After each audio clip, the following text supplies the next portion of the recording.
some of the ongoing clinical trials that we're now facing. I mean, we have pivotal trials in our clinics. We have a pivotal trial with a c-Met VEGF inhibitor.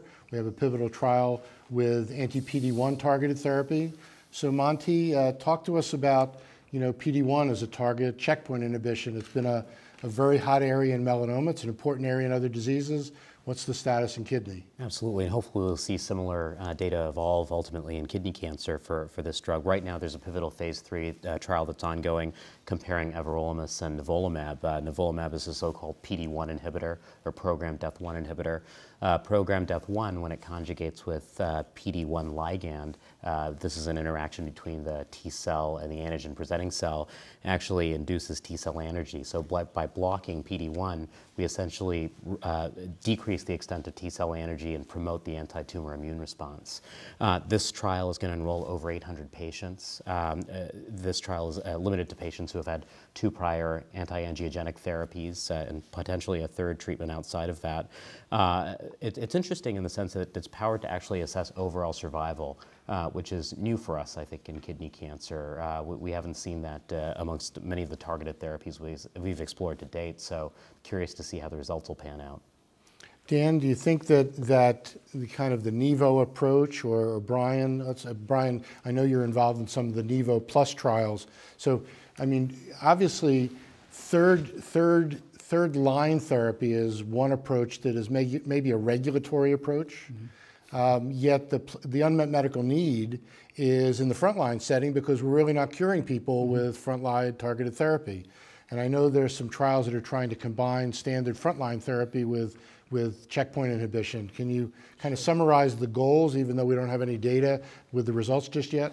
I mean, so there's a trial that's sort of taken on many forms over the last year or so. It started out combining nivolumab, this PD-1 antibody, with either sunitinib or pazopanib, either depending on what the patient had previously received, or if they hadn't received anything, they were randomized into one group or the other, mostly to get experience with saying, hey, can we combine this newer drug with a standard of care?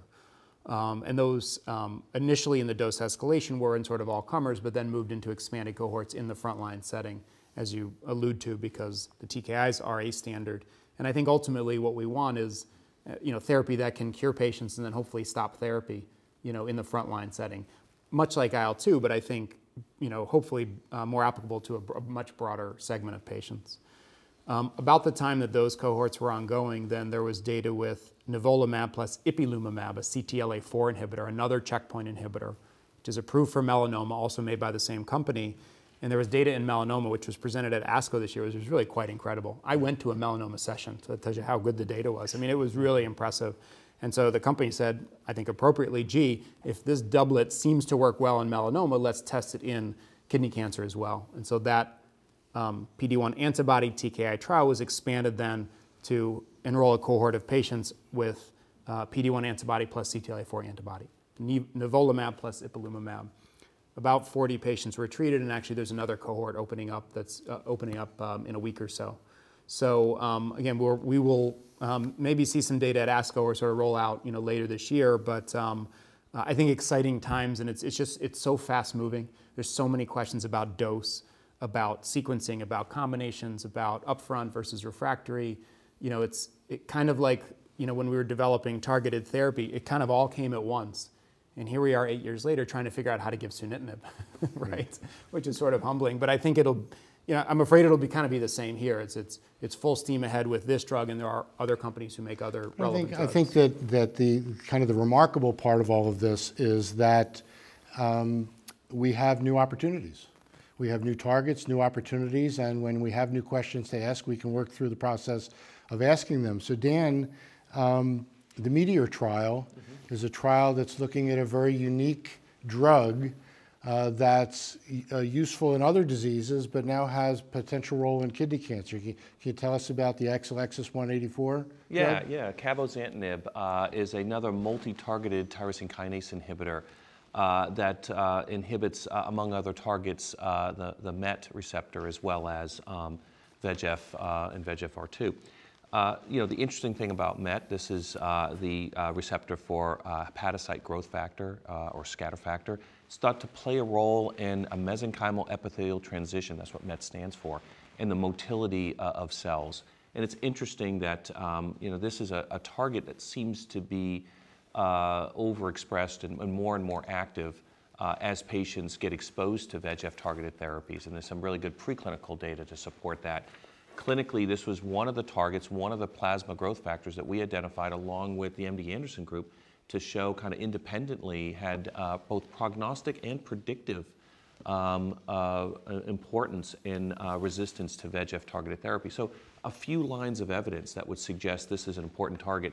And then Tony Schweri at the Dana-Farber had done a phase 1 study with this in a fairly heavily pretreated patient population, demonstrating very, very long progression-free survivals, response rates in a patient population, treated with multiple lines of tyrosine kinase inhibitors or mTOR inhibitors. So the METEOR study is a large randomized phase 3 study of Cabozantinib versus everolimus, again in sort of this third line, if you will, setting. It actually allows for any number of prior therapies as long as there's not an mTOR inhibitor in that group. And so patients are randomized 1-to-1 and followed for progression-free survival with overall survival as a secondary endpoint. We're excited about that study. We're excited about really kind of looking at a new target now. This would be really a validation of MET as a target in renal cell carcinoma. And as you mentioned, this is a drug that has activity in a lot of other cancers. It's FDA approved for medullary thyroid cancer, but it's been in phase 3 studies in prostate cancer as well. Yeah, and just for completeness, I think we won't spend a lot of time talking about this, but there's 2 pivotal trials taking place in the frontline setting with vaccines. Brian's the principal investigator for the Immatics trial, which is a peptide vaccine in combination with sunitinib, comparing with sunitinib alone. That trial's met its accrual goals, and we're just waiting for a readout. And the Argos trial is a personalized vaccine that's created from their patients' dendritic cells and tumors, which is accruing internationally. And hopefully those trials, it's nice to finally see questions that are being asked and hopefully answered that will hopefully change the paradigm for patients.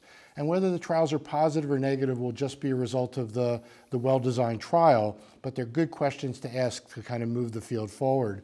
But dropping back for a second, we must talk about adjuvant therapy. So Monty, a variety of trials in the adjuvant setting. The 2 big questions in my view in the adjuvant setting are, one, what's a high-risk patient? I mean, I think that's not such an easy question to answer because the databases aren't as sophisticated as we would like them, even though I helped to develop one when I was at UCLA. And then the second is there's a lot of trials with a variety of the FDA-approved agents, none of which have been reported yet. So where are you in this space, and how do you take care of these patients? Yeah, it's an important question. First thing I would want to emphasize is that there's really no role for adjuvant therapy outside of a protocol in 2013. But as we look across these trials, the preponderance of them look at VEGF-directed therapy as an adjuvant. We have one trial, the Everest study, that looks at the mTOR inhibitor everolimus as adjuvant therapy. These trials differ greatly in terms of their design. As you alluded to, the eligibility varies. Some use nomograms, such as the UISS score that you developed, or the Leibovitch score as a component of entry. Others simply use TNM staging. I do think that's going to be a problem down the line as we look towards the results from these studies. And if we see this heterogeneity across eligibility, it's going to be hard to know ultimately who these treatments are applicable to. There are several other caveats with the adjuvant trial designs.